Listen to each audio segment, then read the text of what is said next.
O presidente Jair Bolsonaro fez hoje elogios rasgados ao Congresso durante viagem ao Rio Grande do Norte. O agrado foi um dia após a Câmara manter o veto ao aumento dos servidores públicos. E quem articulou essa vitória, um dos principais articuladores, foi o novo líder do governo, o deputado Ricardo Barros, do PP, um dos partidos do Centrão. O tema de hoje é: Bolsonaro se aliou ao que ele chamava de velha política para governar o país? Os nossos debatedores são Bruno Salles, advogado mestre em Direito Penal. Boa noite, Bruno. Boa noite, Mona Lisa. E Caio Coppola, bacharel em Direito e comentarista político. Boa noite, Caio. Boa noite, Mona Lisa. Boa noite, doutor Bruno. Boa noite ao espectador da CNN. Começamos com você, Caio. Suas primeiras considerações, por favor. Bom, vamos lá. O presidente, ele se aliou à velha política para governar? Sim. O presidente fez acordos de natureza fisiológica, cedendo cargos da estrutura federal a indicados políticos do Centrão? Sim. O presidente cedeu ao toma lá da cá por estar vulnerável aí a processos de impeachment no Congresso? Sim. Então o presidente Bolsonaro está agindo igual aos seus antecessores? Não, não mesmo. Isso de jeito nenhum. Essa é a primeira vez em décadas que as práticas viciadas do presidencialismo de coalizão se tornaram exceção e não regra. Finalmente, os tais vira-latas da República têm que se contentar com a carniça e não com o filé antes servido pelos governos do MDB, do PSDB e do PT. E essa realidade se expressa em números. O Centrão não controla nenhum ministério do atual governo. Claro, há ministros políticos, mas eles são da cota pessoal do presidente ou são indicações de bancadas suprapartidárias. E se a gente somar todos os cargos distribuídos ao Centrão, então nos fundos, nas secretarias, nos institutos, nas fundações, nas estatais, nos departamentos e companhias nacionais, nas superintendências regionais, nas instituições financeiras, nas agências reguladoras, nas presidências de autarquia, nos conselhos e todos os outros cargos de segundo e terceiro escalão, somando todas essas posições, esse grupo político administra apenas 2% do orçamento da União Federal. E faz isso sob rígida fiscalização. Tanto que nós ainda não nos deparamos com nenhum caso de corrupção em toda a estrutura federal em 20 meses de governo, que é sem dúvida um fato inédito.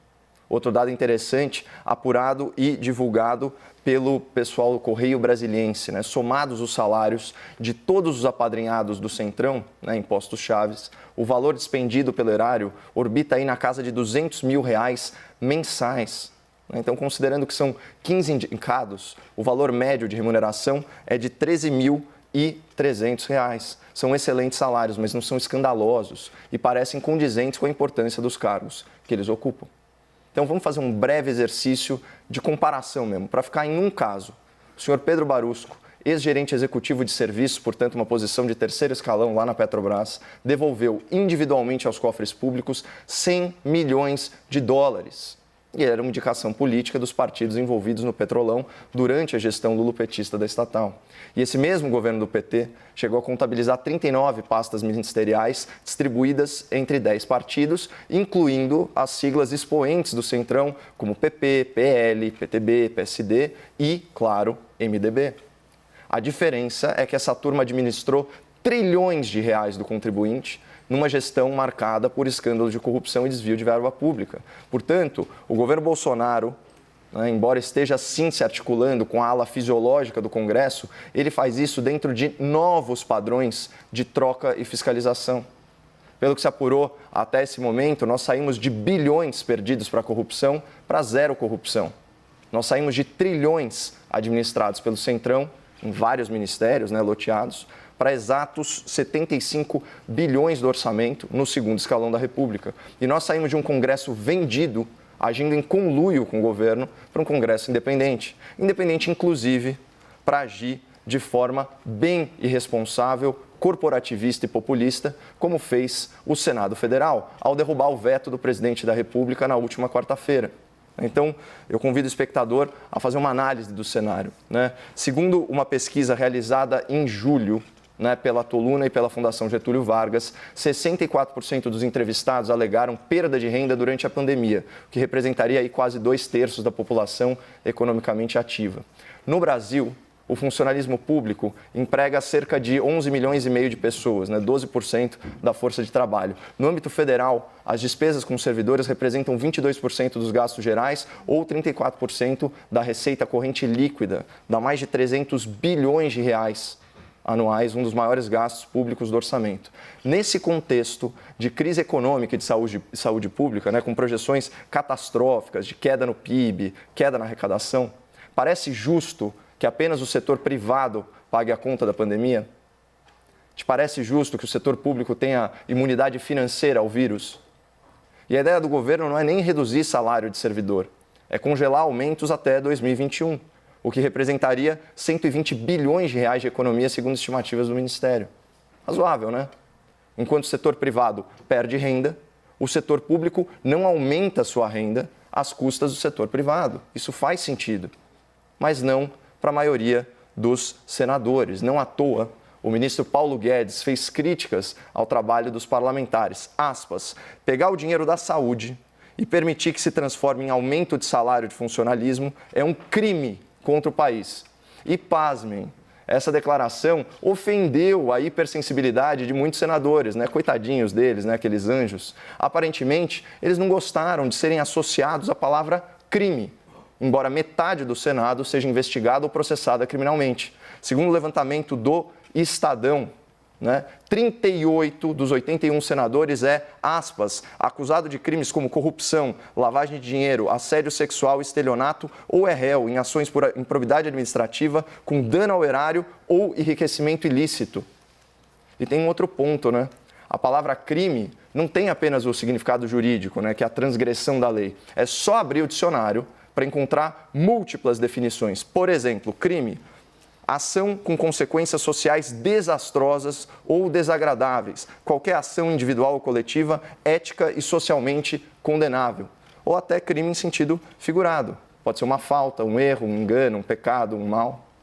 Portanto, o ministro Paulo Guedes, ele não falou nada demais e é ridículo que lhe cobrem explicações, especialmente depois que a Câmara Federal corrigiu o erro do Senado e manteve o veto. E daí os elogios pontuais do presidente da República mencionados no enunciado desse debate. Mas retomando a questão, esse episódio de morde-a-sopra, né, entre executivo e legislativo, ele mostra que a aliança entre o Bolsonaro e o Congresso, se existe, ainda é frágil. Mas talvez seja melhor que permaneça assim em nome do valor constitucional da independência entre os poderes. Bruno, suas primeiras considerações, então, por favor. Obrigado, Mona Lisa.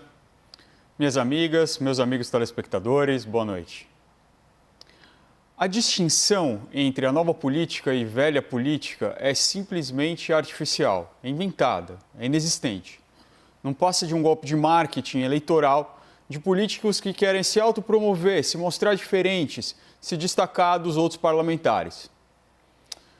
Tudo isso é um claro sintoma de um fenômeno, o fenômeno da criminalização da política que foi potencializado por operações policiais, entre elas a Lava Jato, mas que também foi impulsionado pelos movimentos de extrema-direita que passaram a surgir e a ganhar força aqui no Brasil a partir de 2013. Faz parte do manual dessas hordas nacionalistas o descrédito do sistema político e das instituições da República.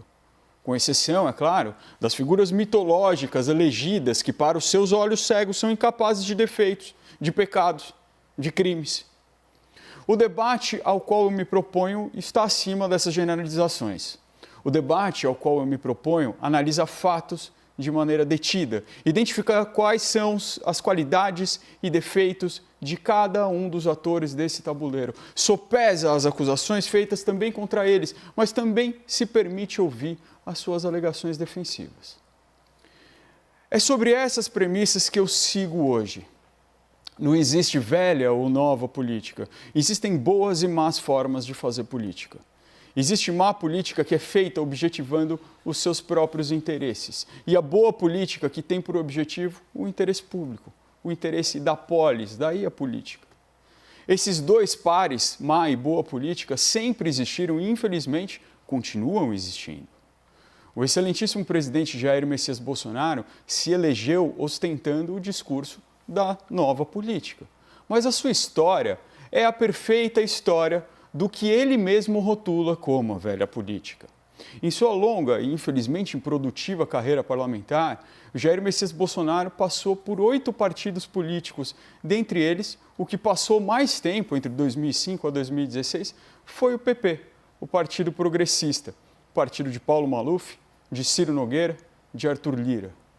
O PP é o partido com mais parlamentares com investigação por esquema de corrupção da República. É também considerado um dos partidos mais fisiológicos do parlamento. Durante o processo de impeachment de Dilma Rousseff, prometeu lealdade ao Partido dos Trabalhadores ao mesmo tempo que negociava a sua participação no governo do MDB de Michel Temer. Dos 56 parlamentares federais do PP, 31 têm processos criminais tramitando no Supremo Tribunal Federal. Em 2017, em entrevista à Rádio Jovem Pan, o então deputado Jair Bolsonaro admitiu que o Partido Progressista recebeu propina da JBS. Na oportunidade, ele comentou assim, abro aspas, o partido recebeu propina, sim, mas qual partido não recebe propina? Fecha aspas. Ele também admitiu que recebeu R$300 mil na conta da JBS, mas que ele pediu para estornar esse valor, para que o valor fosse depositado na conta do partido e depois esse valor foi repassado para a sua conta finalmente.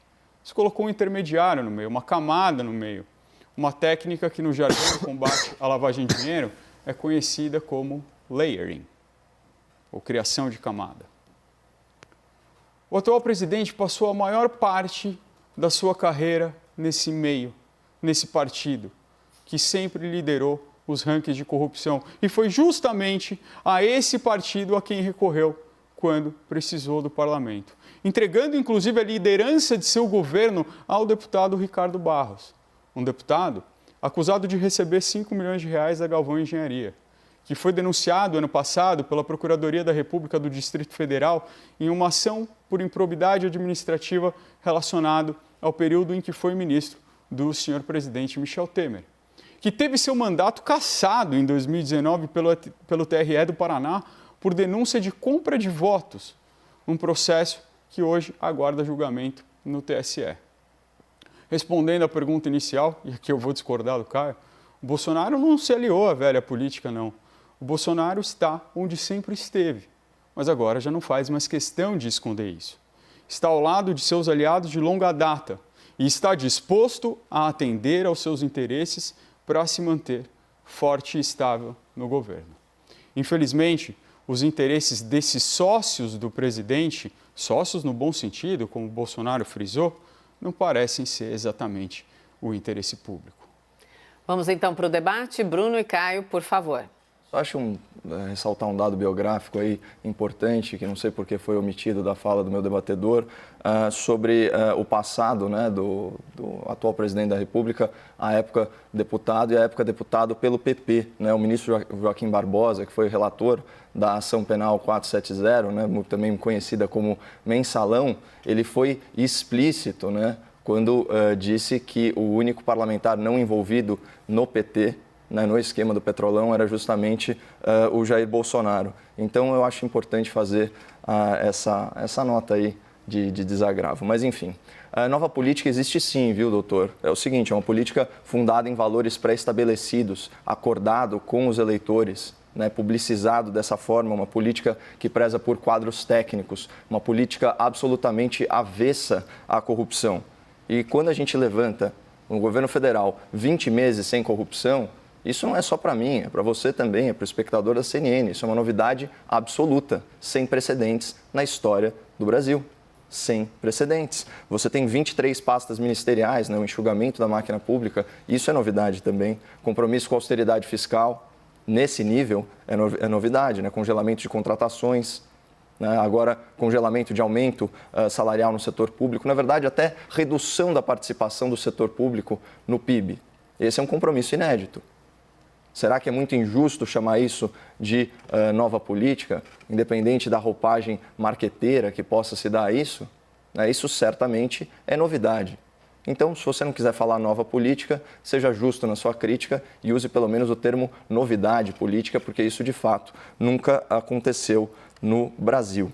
Eu queria só trazer aqui para o espectador da CNN a fala completa do Paulo Guedes, porque vale a pena. Aspas, o presidente justamente vetou para que o dinheiro da saúde não vire aumento de salário e hoje o Senado derruba o veto do presidente. Quer dizer, é um péssimo sinal, um péssimo sinal. O impacto potencial é uma perda de até 120 bilhões, é um desastre.